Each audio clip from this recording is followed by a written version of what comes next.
Brooklyn, 1999. A phone rings inside a federal facility.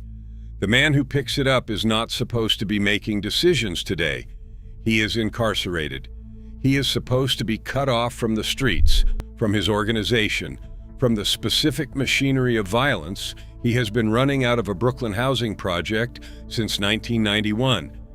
He picks up the phone anyway. On the other end, news. His brother has been shot. He does not ask how bad. He does not ask whether his brother will survive. He does not wait for doctors to finish working or for the situation to clarify itself before deciding what to do next. He already knows what to do next. He gives 4 names to the men waiting on the other end of that call: Daryl Baum, James Hamilton, Tyrone Baum, Ivory Davis. Find them. Then he hangs up the phone and eats a turkey sandwich, like nothing happened. 4 men are now marked to die. His brother is still in a hospital bed, still bleeding, still not confirmed to survive. And the man who just ordered those 4 deaths is sitting in a federal facility eating lunch with the specific calm of someone who has just placed an ordinary order and is waiting for it to be filled. This is not a man who panicked. This is not a man who let emotion cloud his thinking or cause him to act without calculating the consequences. This is a man who had built something so organized, so total, so completely his, that giving a murder order from a prison phone felt like any other Tuesday. His name was Damian Hardy. The streets called him World. And for 13 years, from 1991 until 2004, Lafayette Gardens in Brooklyn was exactly that, his world. You have to understand what Lafayette Gardens was before you can understand what Damian Hardy made it into. Fort Greene, Brooklyn. A public housing complex that by the late 1980s had become one of the most lucrative drug corners in the borough. The crack epidemic had done what it did to every project in New York City, turned staircases into markets, turned hallways into distribution channels, turned ordinary public housing into the most profitable real estate in the underground economy. But it wasn't the Hardy brothers who built that market.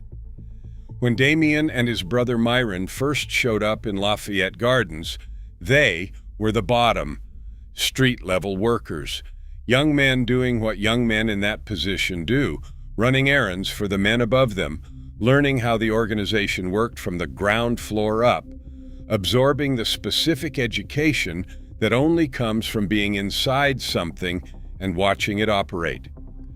The men above them had been running Lafayette Gardens for years. They were not going to give it up voluntarily. Damian Hardy did not ask them to. Around 1991, something shifted in Lafayette Gardens. The senior dealers who had controlled the project for years found themselves facing a level of aggression they had not fully prepared for. Not a negotiation, not a business dispute that could be talked through. A takeover, organized, violent, total. When it was over, Damian and Myron Hardy were not working for anyone. Lafayette Gardens belonged to them. They named their crew Cash Money Brothers, CMB, lifted directly from the fictional drug gang in the Wesley Snipes film New Jack City. But there was nothing fictional about what CMB became. Within years, it had grown into one of the most violent criminal enterprises in Brooklyn history. Near daily gun battles with rivals, bodies stacking up in a project that most of the city pretended didn't exist. An organization that didn't just sell drugs out of Lafayette Gardens, it occupied the place, unit by unit, floor by floor, until armed young men moving product through public housing stairwells became, in the words of people who actually lived there, just a normal thing. Get down or lay down. That was the CMB message to anyone operating in Lafayette Gardens without Hardy's permission. Not a suggestion, a policy. And everyone in the project had already seen what happened to the people who didn't choose correctly. Damian Hardy had been shot multiple times before he was 30 years old. Not once, multiple times. The kind of accumulation of gunshot wounds that should have either killed him or fundamentally changed the way he moved through the world, made him cautious, made him strategic, made him understand that the streets were trying to tell him something. Instead, every time he got up, his legend got bigger. There is a specific mythology that builds around men who survive things they shouldn't survive. It is not rational. It does not hold up to scrutiny. But it is real, and it is powerful. And in a housing project where everyone has watched men die, and men break and men beg their way out of situations, the man who takes the bullet and gets back up without changing his face is something different from everyone else. He was untouchable. People believed it before they could prove it. And once people believe a man is untouchable, they stop testing it. He carried himself accordingly. He had a phrase he used on people who challenged him. 4 words delivered with the specific calm of someone who genuinely cannot believe the question is being asked. Do you know who I am? Not a question, a warning. The specific warning of a man who has decided that his own name should be enough to end any conversation before it becomes a problem. A medical clinic owner once refused to participate in an insurance fraud scheme Hardy was running. Hardy didn't argue, didn't negotiate, didn't try to find a middle ground.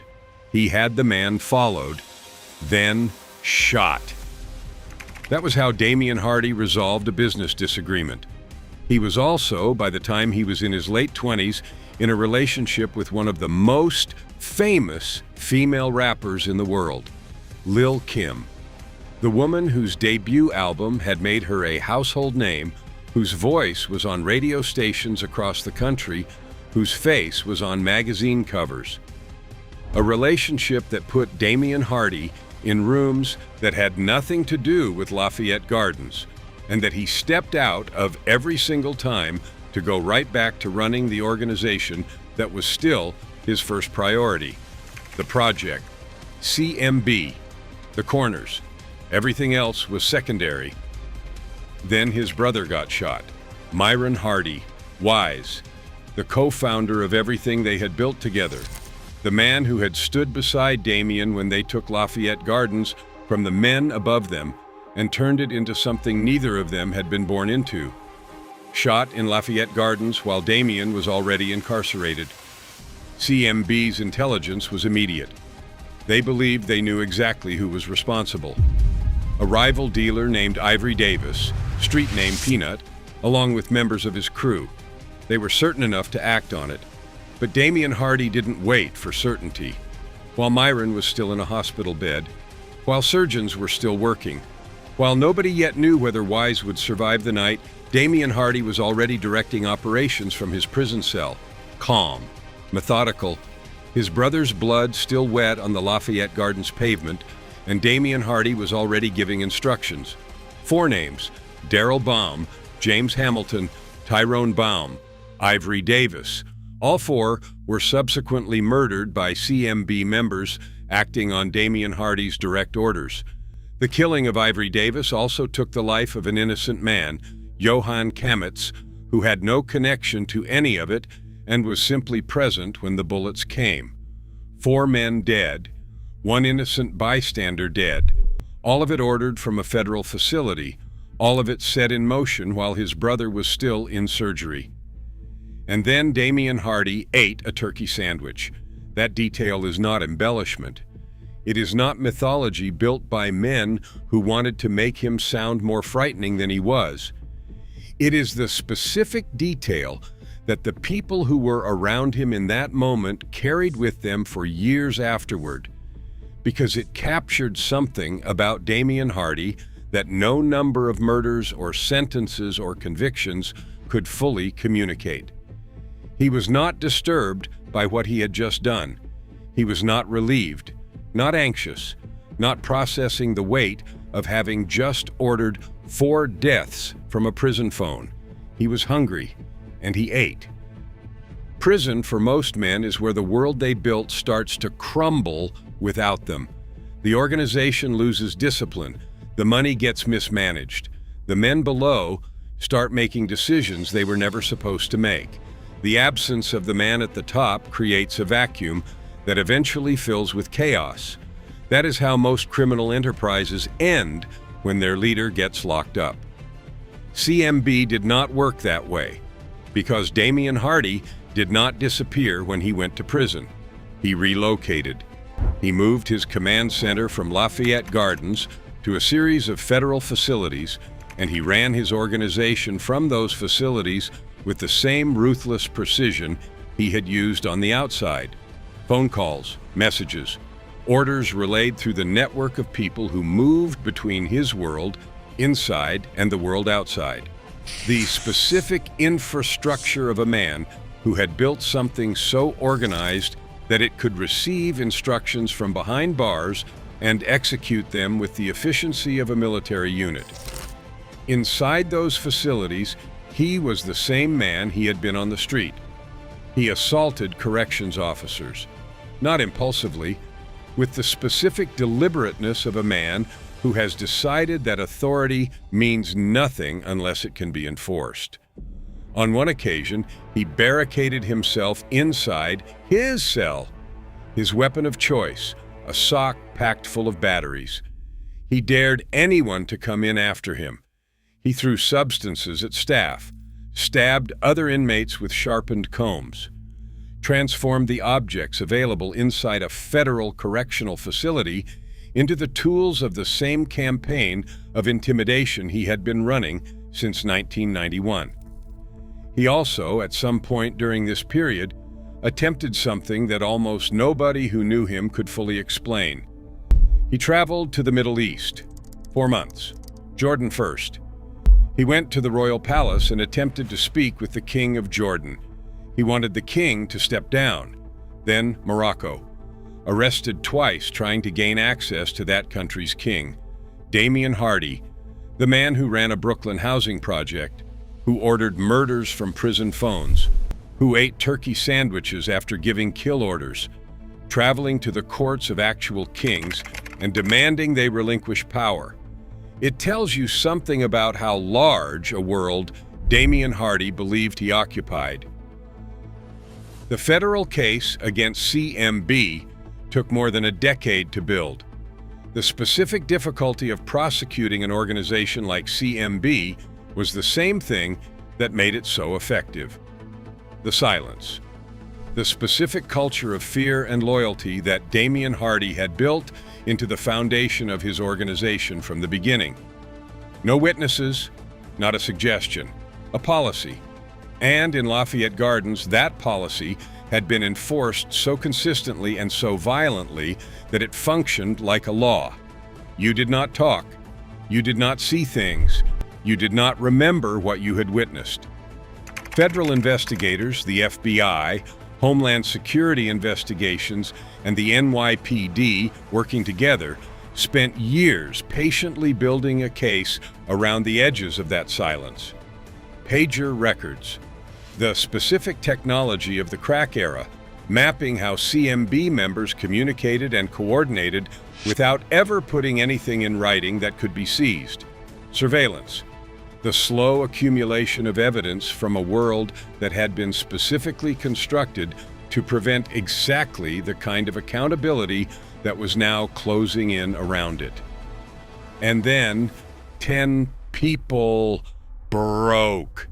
10 people who had been inside CMB, or close enough to it to know what they knew, decided that the calculus had shifted, that the cost of staying silent forever was higher than the cost of speaking, that Damian Hardy's reach, even from prison, was not infinite, that the federal government's patience was. 10 cooperating witnesses took the stand. Hardy's defense tried an insanity strategy, a diagnosis of schizophrenia introduced to delay and complicate the proceedings, to create enough uncertainty about Hardy's mental state that a jury might hesitate before convicting him of the murders the government was attributing to him. It worked for a while. The case dragged.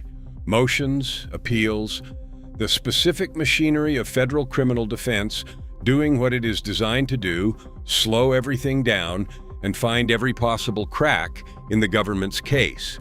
But it could not find enough cracks.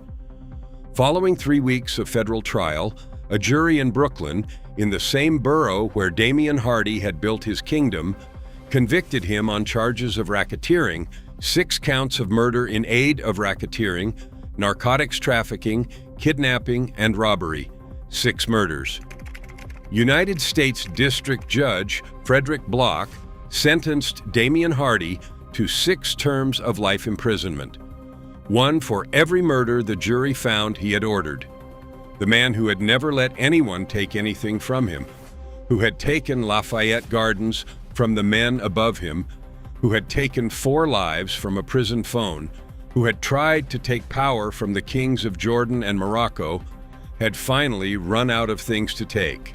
He was done, not by a bullet, not by a rival, not by the men who had shot his brother or the endless succession of people who had tried to challenge him over 13 years.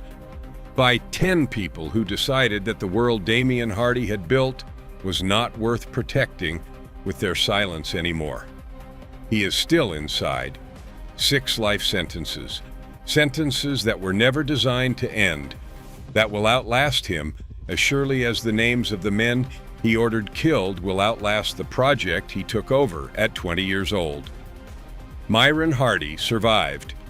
The shooting that started it all, that sent Damien to the phone, that set 4 deaths in motion while the doctors were still working, Myron Hardy lived through it. Darrell Baum did not. James Hamilton did not. Tyrone Baum did not. Ivory Davis did not. Johann Kamitz, who had nothing to do with any of it and was simply standing in the wrong place when the order came down, did not. Damien Hardy, world. The man who ran Lafayette Gardens from a prison phone, who ate a turkey sandwich after giving 4 kill orders, who flew to Jordan and Morocco to challenge actual kings, who made 10 of his own people decide that talking was safer than staying silent. Still inside, still serving. The world he built, gone.